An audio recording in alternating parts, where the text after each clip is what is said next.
Hi everyone, today we're going to be discussing emerging infectious diseases in Venezuela, and we hope you enjoy our presentation. We have created for you a pre-quiz on Venezuela, so we would like for you to pause this video, take the quiz, and test your knowledge on how much you know about Venezuela. Some of the various aspects we're going to be discussing today is the culture in Venezuela, vaccine-preventable diseases in Venezuela, vector-borne diseases, COVID-19, and some possible interventions and looking towards the future of Venezuela. So this picture that you guys can see, which is bright and colorful and beautiful, is part of Carnival. Carnival is prior to Lent, in which citizens indulge in a giant feast, and it happens every year on a different day. So this year was on February 24th. On the side, you'll find a video inserted of the Carnival Festival happening in Venezuela, and you can see a woman speaking about the festival and how, despite their government crisis going on, they still make it a priority to celebrate Carnival, as religion is very important to the citizens of Venezuela.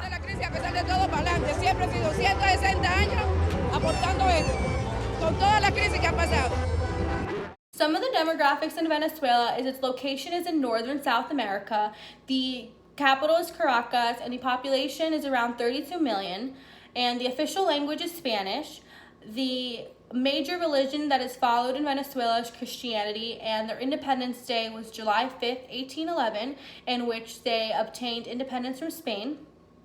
And the average age of a citizen living in Venezuela is about 28 years old. The culture of Venezuela is enriched with music and dance, as well as bright and beautiful colors.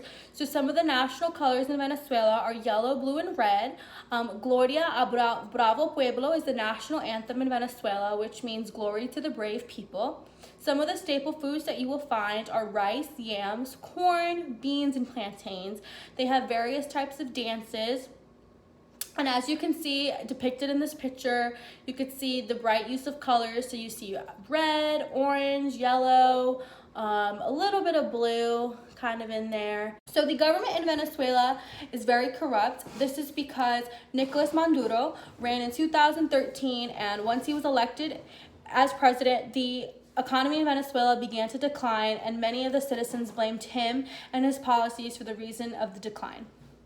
In 2018, he re-elected himself to being president for another 6 years through intimidation and preventing others to run against him. 2 weeks later, in 2018, a man named Juan Guaido, who was the leader of the National Assembly in Venezuela, elected himself as being president. So this is a huge presidential crisis in Venezuela currently going on. And this is one of the reasons why it's been hard to kind of look at various issues such as healthcare and vaccines, and finding various ways to help with the prevention of these diseases such as vector-borne, because of the constant debate and crisis going on over who's president. This photo depicts the current currency that is used in Venezuela. As you can see that the hyperinflation has grown by 300% in the past 10 years, which makes it very difficult for citizens to obtain proper medication that they need. The healthcare system in Venezuela is falling apart. What was once one of the best healthcare systems in South America is now failing to provide basic and necessary care to its citizens. The political turmoil has resulted in shortages in medication, providers, and a crumbling infrastructure. Frequent power outages and no running water are extremely common, even in hospitals in the biggest cities.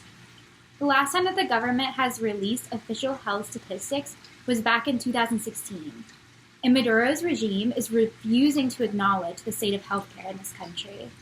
So we don't even really know the full extent of this crisis. Just to illustrate the political turmoil, Venezuela has actually had 17 different health ministers in the past 20 years alone. And the government is also refusing to accept any humanitarian aid, even though its citizens are dying.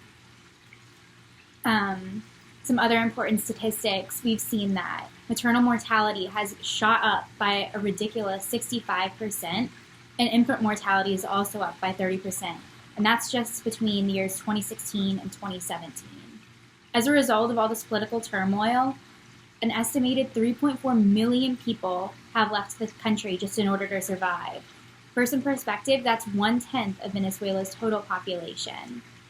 Looking at this graph makes it really clear Venezuela's health expenditure as a percent of GDP for 2016 is just above 3%. And if you look at past years, it's severely declined since then. And this is resulting in all of these shortages in vaccine coverage, but also healthcare supplies, medications, and even the healthcare providers themselves. These images show the really sad reality that is the majority of hospitals in Venezuela. They're understaffed, they're overwhelmed, and they're just completely out of resources. The reality of all this turmoil with the government and the healthcare system in Venezuela is that life for ordinary Venezuelans is really difficult. They're faced with starvation, hyperinflation, frequent water outages, and power outages that also affect hospitals. So now these hospitals can't even treat the people that are there because of these power outages. Also, people are forced to treat themselves with animal medicine from the black market or herbal remedies. They just don't have access to over-the-counter medications that are really essential. Hi, I'm Kirsten, and next we will be talking about vaccine-preventable diseases in Venezuela. First, for a bit of background knowledge, emerging diseases are diseases that have not been previously seen in a population, or they have been previously seen but in very small numbers in certain areas. Re-emerging diseases are diseases that had previously decreased in incidence but are now increasing in incidence. Decline in Venezuela's healthcare system is leading to the re-emergence of vaccine-preventable diseases. Vaccine interventions in the country have been negatively impacted by these economic struggles. Due to high levels of inflation, there is shortages of medical supplies. The Venezuelan government is currently refusing help from other countries to deal with their healthcare crisis. There's also limited surveillance to identify vaccine-preventable disease outbreaks early on. This makes it hard to control outbreaks. There is also the issue of mining camps within the country of Venezuela. Mining camps attract people from all over Venezuela as well as neighboring countries in search of work and economic opportunities. Unfortunately, there's the struggle of diseases being easily spread within these communities. When these individuals migrate back to their original homes, they spread diseases to their hometowns. This is inferred to be how diphtheria spread throughout the country of Venezuela and to neighboring countries of Colombia and Brazil. These issues disproportionately impact indigenous cultures within the country. Now for the diseases. First, we have measles. In 2017, measles began re-emerging in Venezuela, and it is now responsible for a majority of measles cases within the Americas. These outbreaks are usually linked to mining camps around the country. It is estimated that 52% of the population has not received the second dose of the measles vaccine, which leads to incomplete vaccination coverage and increased chance of outbreak. Another disease is diphtheria. Prior to 2016, there were no recorded cases of diphtheria in the country for 24 years, but slowly cases have been increasing due to low vaccination rates. Cases have now spread from Venezuela to countries like Brazil and Colombia. Finally, we have polio. About 80% of the population needs to be vaccinated against polio in order for there to be herd immunity. Unfortunately, Venezuela has dropped below this 80% recommended vaccination rate.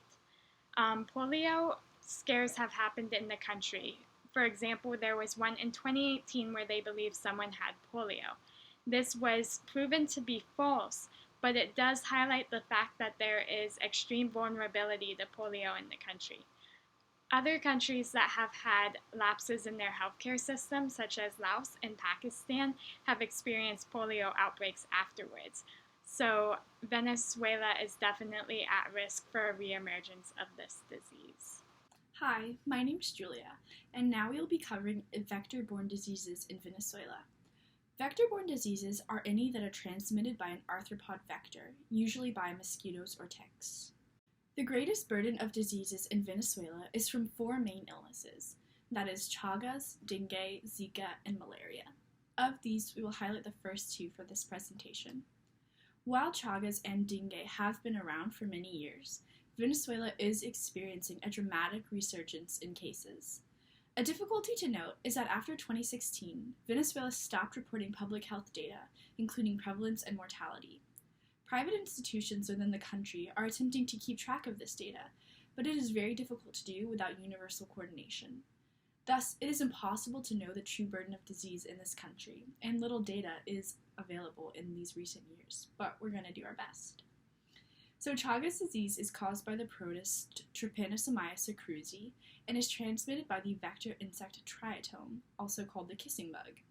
Chagas causes acute onset fever and flu-like symptoms, followed by a chronic phase leading to congestive heart failure and cardiomegaly if left untreated.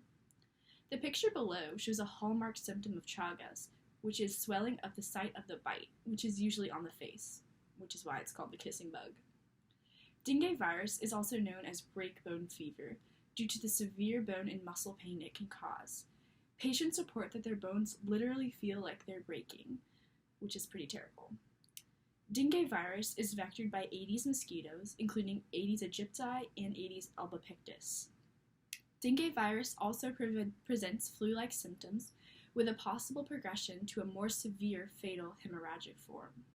Venezuela used to be a leader in public health efforts and in mosquito control programs, so much so that in 1961, the World Health Organization certified it as the first country to be malaria-free. But now, due to the failing healthcare system and economic instability, Venezuela finds itself with one of the largest increases in vector-borne diseases worldwide. So now we're going to look a little closer at each specific disease. So the risk for Chagas disease is actually greater in rural villages than in urban areas in Venezuela. This is because the triatome bug lives primarily in the walls of mud or thatch houses. They wait until nightfall and then come out to bite the sleeping inhabitants. The unstable government in Venezuela has pushed many people to leave the cities for rural areas in search of agricultural jobs. This has resulted in many rapidly built houses that are made out of mud or thatch, and unfortunately are the preferred habitat for the vector. This compounds the vicious cycle of infection and disease. The top picture in the right corner, however, is an example of an intervention strategy that was carried out in Belize, a neighboring country to the south. Houses were painted with an insecticide paint that reduced Chagas infections in one endemic village to 0 cases. If a similar intervention could be carried out in Venezuela, in tandem with building more sustainable housing, maybe a similar effect could be seen. Dengue is also dramatically increasing in incidence in Venezuela. This graph below, published in The Lancet, shows a stark visualization of how dengue cases have increased by more than 4 times their level since 1990. You may also notice that there is no data recorded after 2016 due to the change in regime, as alluded to previously. Dengue is especially threatening because there are 4 distinct strains, or serotypes, that can infect a person. The first infection a person gets is generally mild, but when infected with a different serotype, this infection will be much more severe and have a 5-fold increase in causing a hemorrhagic form of dengue fever. This is a primary reason why developing a vaccine for dengue is so challenging and, as of yet, unsuccessful. Mass insecticide management programs and education campaigns are needed to stop mosquitoes from further infecting vulnerable Venezuelan communities. Overall, as I am sure you are abundantly aware by now, political instability and lack of public health programs are a major driver for the spread of these infectious diseases. Other challenges that Venezuela faces for controlling infectious disease spread include a growing population density, increasingly crowded living conditions, unreliable water supply, budget cuts, and a shortage of medicines. And not only does this affect those who call Venezuela home, but the country is now a reservoir for infected vectors that do not respect country borders. Venezuelan refugees are fleeing the country in search of a better life and bringing those infectious diseases with them, as referenced in the map below. As Jose Orleta, former Minister of Health in 1990 in Venezuela said, "Before we exported oil, now, unfortunately, we are exporting infectious diseases." Just like the rest of the world, the coronavirus is a threat to Venezuela. As of March 26, there were only 107 diagnosed cases, but this is probably because Venezuela's testing capacity is likely very low. And Venezuela is already facing extreme shortages of food and critical medical supplies, and a big outbreak like this would be detrimental. At this point, the government has put the military in charge of enforcing a national shutdown, and there's armed checkpoints and even gas station takeovers in order to ration fuel. Also, the borders have been shut down, which means that Venezuelans won't be able to rely on Brazil and Colombia for medical care like they usually do. And while this does prevent spread, it's detrimental to people that live in those border cities that rely on care in those other countries. In response to this pandemic, President Maduro has requested an emergency loan from the International Monetary Fund, but his request was denied because his government isn't universally accepted by the rest of the international community. In fact, the only international aid that Venezuela has received for the COVID-19 crisis is 4,000 test kits from China. For part one of our activity, you're just going to go ahead and answer the questions that were posted in the discussion post about COVID-19 in Venezuela. And for part two, you should have already taken the pre-quiz, so go ahead and take the post-quiz and just take a few minutes to reflect on the difference between your pre and post test. The next group to present is going to be Cambodia. Good luck, guys.